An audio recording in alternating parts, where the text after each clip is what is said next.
మెదక్ జిల్లా వ్యాప్తంగా భారీ వర్షాలు కురుస్తున్నాయి. ఇప్పటికే రాష్ట్ర వ్యాప్తంగా కూడా వర్షాలు కురుస్తున్నాయని చెప్పి వాతావరణ శాఖ హెచ్చరికలు జారీ చేసిన నేపథ్యంలో ఇప్పటికే మెదక్ జిల్లాలో చూసుకున్నట్టయితే ప్రధానంగా మెదక్ జిల్లాలో పాతూరులో 8 సెంటీమీటర్లు భారీ వర్షం కురవగా సిద్దిపేట జిల్లా అక్బర్పేట భూంపల్లిలో 3.8 సెంటీమీటర్ల వర్షపాతం నమోదైందని కూడా చెప్పుకోవచ్చు.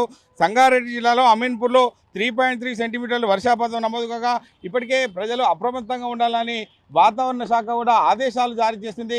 మనం ప్రస్తుతం సిద్దిపేట జిల్లా కేంద్రంలోని స్థానిక పాత బస్టాండ్ వద్ద ప్రస్తుతం ఉన్నాం.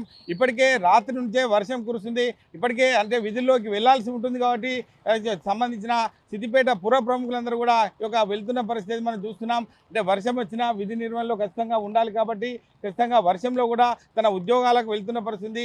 వర్షాలు పడడం వల్ల రైతుల్లో ఆనందం వ్యక్తం చేస్తున్న పరిస్థితి. ఎందుకంటే ఇప్పటి వరకు వర్షాలు పడక చాలా ఇబ్బందులు ఎదుర్కొన్న పరిస్థితి మనం చూసాం. దీనికి సంబంధించి సిద్దిపేట పట్టణ కేంద్రంలో ఒక బస్టాండ్ చౌరస్తాలో ఉన్నట్టు 4 కూడళ్ల వద్ద ప్రధానంగా మనం ఉన్నాం. ఇప్పటికే వర్షాలు పడడంతో ప్రజలు ఆనందం వ్యక్తం చేస్తున్న పరిస్థితి. కానీ విధుల్లోకి వెళ్లే వారికి కూడా చాలా ఇబ్బందులు పడుతున్న పరిస్థితి ఉంది.